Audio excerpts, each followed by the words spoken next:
Muhammad Ali. Can we do a little bit better, just a little bit better, than displaying some boxing gloves that he once signed? Because I don't know about you, but I'm not really moved by that. And I'm not going to take my children down to watch that. I'm just telling you straight out, Freedom Center.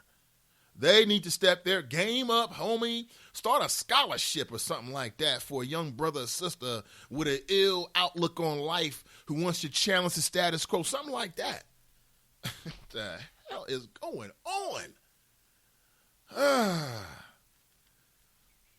Woo! You have to play some music or something to bring me down this morning. Good morning, Pat. Good morning, James. Tiffany writes, guess if she was white, he would have said heroin. Speaking about Hamilton County Prosecutor Joe Dieters yesterday in the press conference, he says, well, kids can get away from you. They can scamper away from you. It happens, and that's true. And he said, listen, it wasn't like she was in the bathroom smoking crack. And I mean, even to connect those sort of, on any level, those kind of connections between black single mothers and crack cocaine use, I thought was, it speaks to two things about Joe Dieters. On one level, and here's my biggest fear. My biggest fear is that on some level, it speaks to his inner thoughts about black people.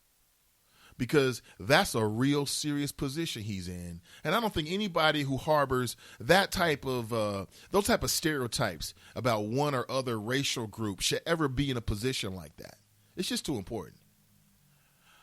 But then secondly, I'm thinking, okay, here's a man who either has no filter and or can't see or hear himself. I mean, damn it, you're the Hamilton County prosecutor. You've been doing this job for a long time. I'm going to need you to be able to think on your feet, okay? You've had a lot of press conferences. Every single word that comes out of your mouth in a position like that should be with some intentionality. That's how I look at it. Just to get up there and just go off the top of the dome and interject your personal feelings about who you believe crack cocaine users are. I just think that's an inappropriate time and place. Wendy writes, not die in a car, cook to death in a car. Thank you for the correction, Wendy. She's speaking about that woman many years ago who basically, in the last I heard of her, she was touring. She was in Indianapolis. They had a conference for overworked professional women, I guess. I didn't know they had these kind of conferences. And so her thing is that she travels the country and she talks about the dangers of being too goddamn absorbed with your own life that you allow your kids to just die. And is she getting paid for that? Is that a paying gig? Why would I go sit in the audience to listen to someone talk about something like that? Why would I do that? I don't want to do that. I mean, basically, she has nothing that she can really tell me. What exactly can she tell me? She can only tell me what I already know, and that is, don't forget your kids. I already got that one. Got it. It's amazing.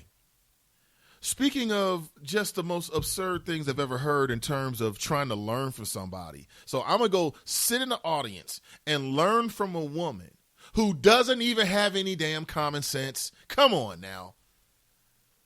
We are living in the last days of common sense. I don't need to go sit in a conference to have a woman tell me her tragic story about how she left her kid in a hot car on a hot summer day to know that I shouldn't do that. It called me crazy. I guess I'm egotistical, huh? Similarly, I'm going to make the connections here in a second. I want to draw your attention. There's a link on my Facebook page, my personal page right now. You can check it out. I want to talk about affluenza because it's running a rampant. The father of the Stanford swimmer who was sentenced to only 6 months in prison for sexual assault said he felt the prison sentence was too harsh. Too harsh. His son, Brock Turner's 20 years old. Basically, He assaulted an unconscious woman. That's right. He pulled a Bill Cosby, and I said it. A Bill Cosby / Darren Sharper. That's what he did.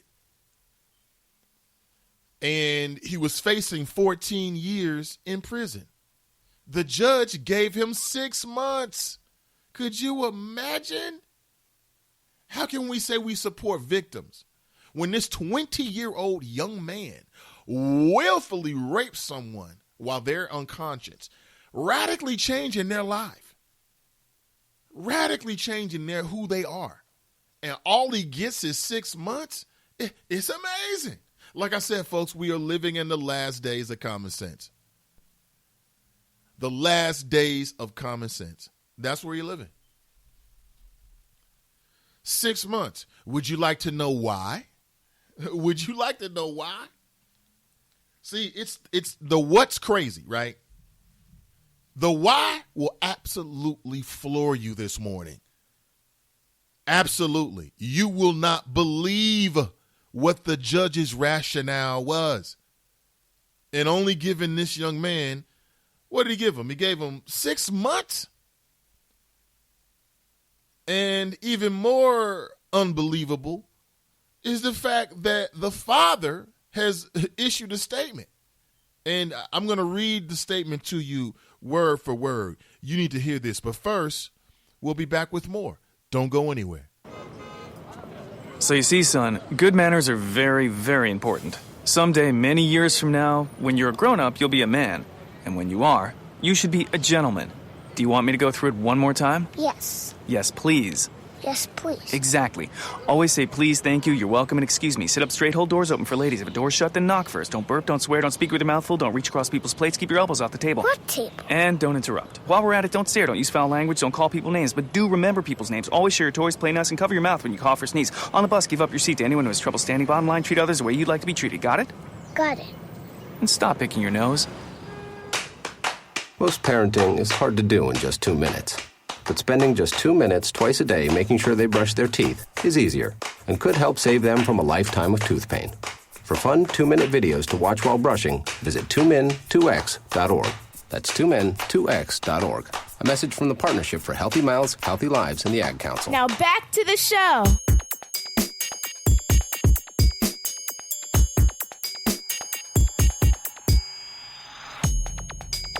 I can't make this stuff up, folks. I can't make it up.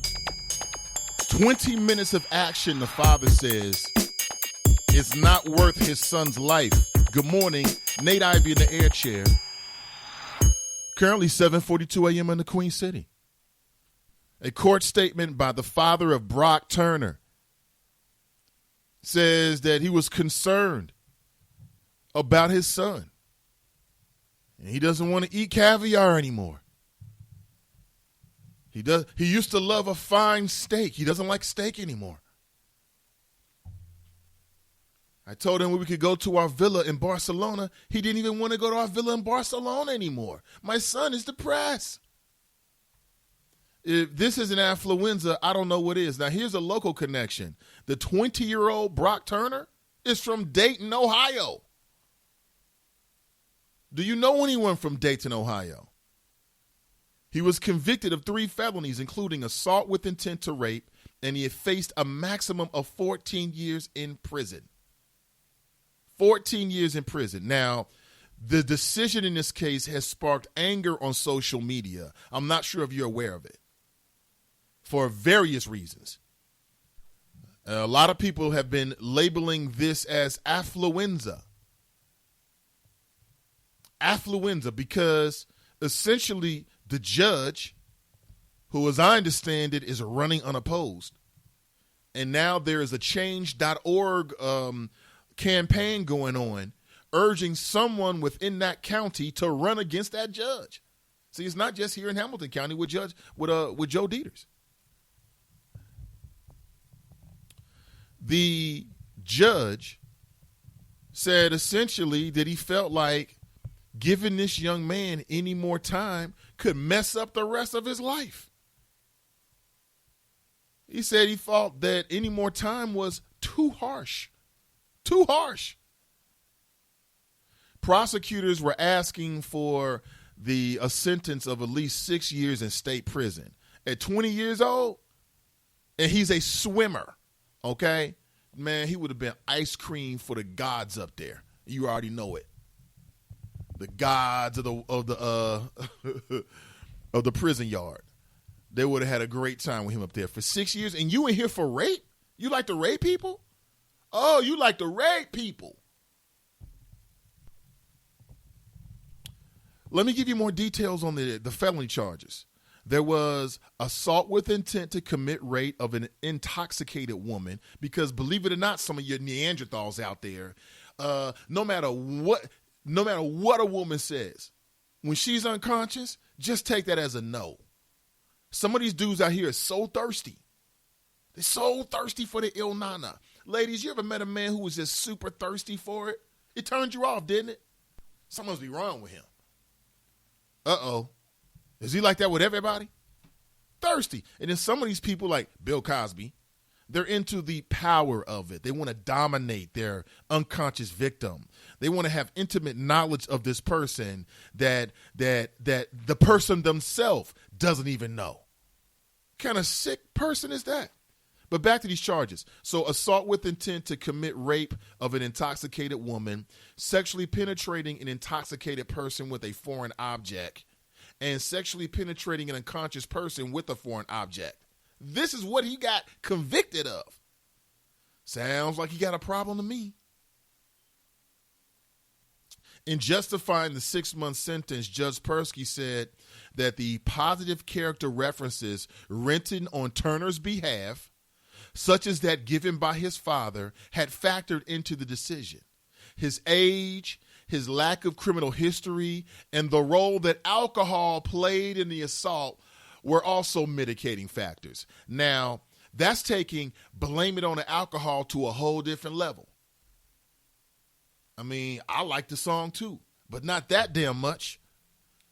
Judge Persky, quote, a prison sentence would have a severe impact on him. I think he will not be a danger to others. What? Now, had that been a 20-year-old brother with a bright future, with character references, do you think he would have only got 6 months and he was found guilty? Could you imagine being the victim? The father's like, oh, 6 months is even too harsh, basically. This is crazy. The father's like, well, why should 20 minutes wreck his whole life? Well, because it was the 20 minutes that it took for your son to wreck the victim's life. Here's where insult gets even more insulting, okay? The father has recommended that his son now engage the community and talk about the pitfalls of binge drinking. So what is he going to say? Hi, everybody. My name is Brock, and I'm here to talk about how binge drinking can ruin your life. Binge drinking almost ruined my life. Binge drinking made me rape and sexually penetrate a woman for 20 minutes. It was binge drinking. That's what he's going to say on the stage? I hope to God I'm in the audience. I hope I'm in the audience. Oh, my God. That will be amazing. Please put me in that position, G.O.D. I would love to be there. Could you imagine? So you victimize a woman, get a whole bunch of, basically you get the OJ Dream Team to conjure up some, it must have been the mafia, some nonsense like they did for OJ. They find a sympathetic judge who was sympathetic because of the victim, because of the letters that were written to him on behalf of the rapist? What? What about the victim impact statement? She gave a statement in which she said, listen, and again, I can imagine nobody wants to be a damn victim. Nobody wants to admit that somebody did this to them. So to go into a courtroom and then you're being grilled by these attorneys who are trying to make you into some kind of sexual pervert or some kind of hoe. Oh, she's a hoe. Oh, she always